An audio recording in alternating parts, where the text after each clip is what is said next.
This video will explain how the motion works on our smart sensors.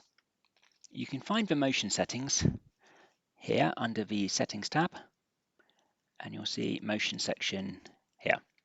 The options may vary depending on if you have the wireless thermostat, wired or wireless Ignite thermostat, or the light system, but the options are very similar. So under here we have Auto, Disabled, and Custom. So Disabled obviously disables all the motion on the sensors. Auto is our recommended settings, and Custom allows you to fine tune this. The default custom is the same as what the auto would be. So if you select auto, this is essentially what it's doing. So after 1 hour, we lower, which you can customize that time period. You can lower the temperature to 18 degrees, and then after 18 hours, it will lower it to 15 degrees. If you have just one sensor, you may find 1 hour is not enough. It needs to be slightly higher. If you have lots of sensors, you could potentially bring this down a bit, mainly because you're trying to detect motion when people are in the property. The more sensors you've got, the easier it is to pick up the motion. Whereas if you had just one sensor, you might find people don't walk past it that often. Again, it depends how big the property is, how many people are in it, how many people would go past the sensor. This would vary from property to property. So what does it actually do? If we just look at a schedule, and I'll just do some drawing. So at the moment it is set to lower the temperature to 18 degrees after 1 hour. So let's take this example. We'll start at 6 in the morning, and let's say people go away from the property at 6:30. So around here, the property is empty. So firstly, it will carry on heating for the next hour till 7:30, which let's say is around here.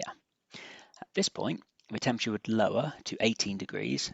So it would now be about 18 degrees, and it will stay at 18 until the end of the segment, or unless anybody came in. But for now, we'll assume everybody has gone off to work. So it will now run at 18 degrees. Then it will follow the next profile.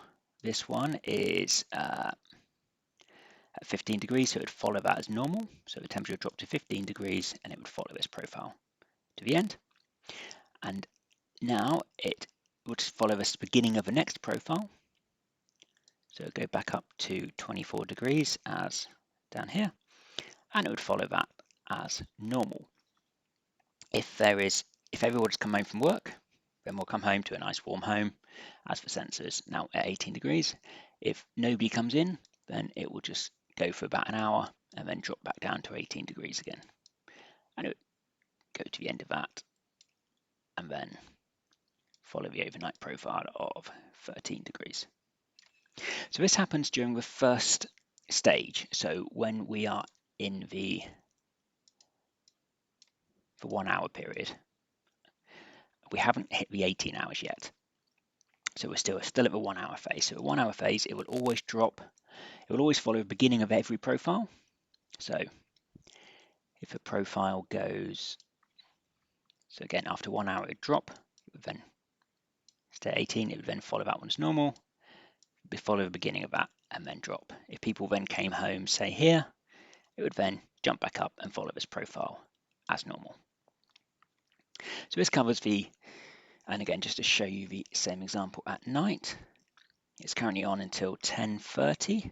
So if people went to bed early, say 9:30, goes to bed here, the temperature would then drop after 1 hour, so drop to 18 degrees, then follow the overnight profile, and this one, and then in the morning, it would still jump up to 24 degrees and follow this.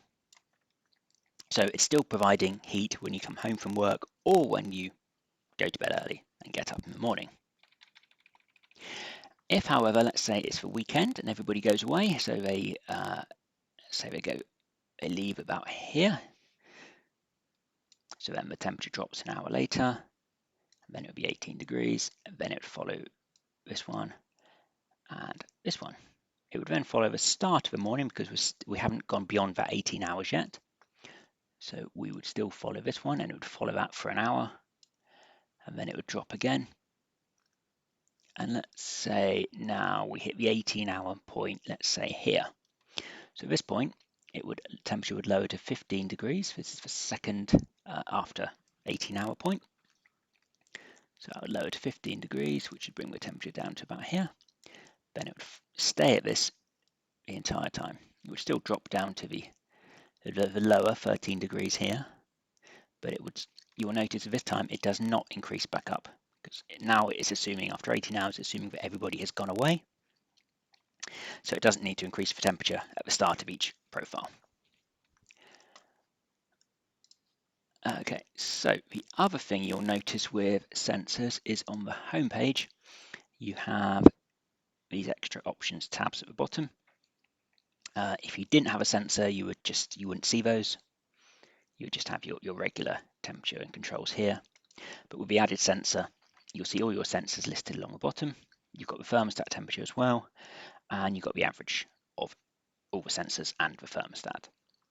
At the moment, this is set to follow the temperature based on the thermostat. You can tell that based on what it's highlighted. If you wish to follow the temperature of a sensor instead, if you just click that unit, it will bring up a message. Do you wish to follow a sensor? Just click yes, and it will now heat based on the temperature where the sensor is located. You can also heat based on an average as well, if you wanted to heat based on the average of the entire home.